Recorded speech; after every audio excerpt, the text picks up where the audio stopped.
જય માતાજી દોસ્તો, આજના નવા બ્લોગમાં હું સંજય ઠાકોર જસલપુર તમારું સ્વાગત કરું છું। તો આજે હું આવી ગયો છું એક જોરદાર લોકેશન ઉપર। અહીંયા એકવાર મારા મલકમાં આવજો। એ રાકેશ ભારતનું જે ગુજરાતી ફિલ્મ હતું તેનું શૂટિંગ થયેલું છે। તો હું તમને આજે આ ગીતના પરફેક્ટ સ્ક્રીનશોટ મેચ કરાવીશ, તો વિડીયોના એન્ડ સુધી બન્યા રહેજો। તો દોસ્તો, આ જગ્યા ઉપર થયેલું છે। એકવાર મારા મલકમાં આવજો। રાકેશ ભારત અને હિતેન કુમારનું જે ગુજરાતી ફિલ્મ હતું તેનું શૂટિંગ અહીંયા આગળ થયેલું છે। તો આજે હું તમને અહીંયા બરોબર સ્ક્રીનશોટ મેચ કરાવીશ, તો વિડીયોમાં છેલ્લે સુધી બન્યા રહેજો। તો તમને અહીંયાથી અદ્ભુત લોકેશન જોવા મળશે। આ નદી છે બનાસ નદી, જે બનાસકાંઠા જિલ્લામાં આવેલી છે અને આ જગ્યા ઉપર શૂટિંગ થયેલું છે। તો ચાલો આપણે જઈએ હવે મંદિરની અંદર। તો દોસ્તો, એક સ્ક્રીનશોટ હું અહીંયા આગળ લગાવું છું, તમે બરોબર મેચ કરી શકશો। જ્યારે રાકેશ ભારત ગીત ગાતા હોય છે ત્યારે અહીંયા આગળ હિતેન કુમારને યાદ આવે છે। એ તમે સ્ક્રીનશોટ હું લગાવું છું, તમે પરફેક્ટ મેચ કરી શકશો। આ દરવાજો જે સામે દેખાય છે એ દરવાજો, અને અહીંયા આગળ સ્ટેજ બનાવવામાં આવ્યો હતો। જે રાકેશ બારોટ ગાતા હોય છે તે અહીંયા આગળ સ્ટેજ બનાવવામાં આવ્યો હતો, જેમાં તમને આ ડિઝાઇન બરોબર મેચ થશે। હું સ્ક્રીનશોટ લગાવું છું, તમે પરફેક્ટ મેચ કરી શકશો વિડીયોમાં।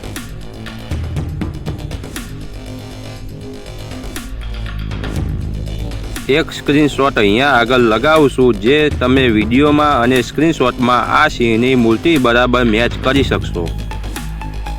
રાકેશ બારોટ જ્યારે ડાયરો પટાવીને બહાર નીકળે છે ત્યારે હિતેન કુમાર તેમને આ જગ્યા ઉપર ભેગા થવા માટે આવે છે।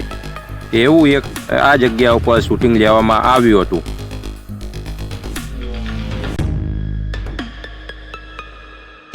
તો દોસ્તો, ટોટલી શૂટિંગ આ જગ્યા ઉપર થયેલું છે। એક બીજો સ્ક્રીનશોટ લગાવું છું, જેમાં તમે સામે ઓસરી મેચ કરી શકશો અને આ દરવાજો પણ મેચ કરી શકશો।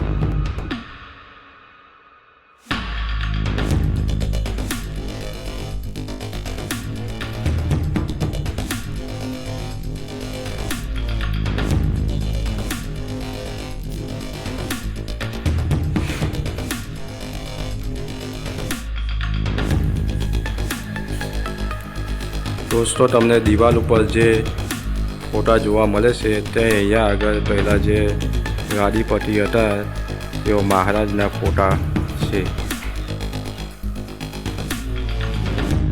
તો દોસ્તો, હું આવી ગયો છું અત્યારે કિલ્લા ઉપર। તમને અહીંથી પૂરેપૂરો વિડીયો જોવા મળશે અને સામે જ તમને મંદિરના કિલ્લાની પાછળ બનાસ નદી જોવા મળશે।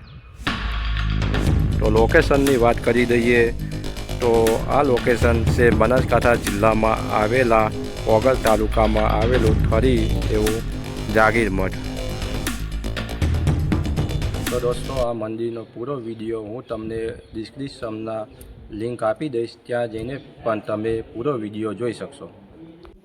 તો દોસ્તો, મારી પાસે જેટલા પણ સ્ક્રીનશોટ હતા મેં તમને પરફેક્ટ મેચ કરાવ્યા।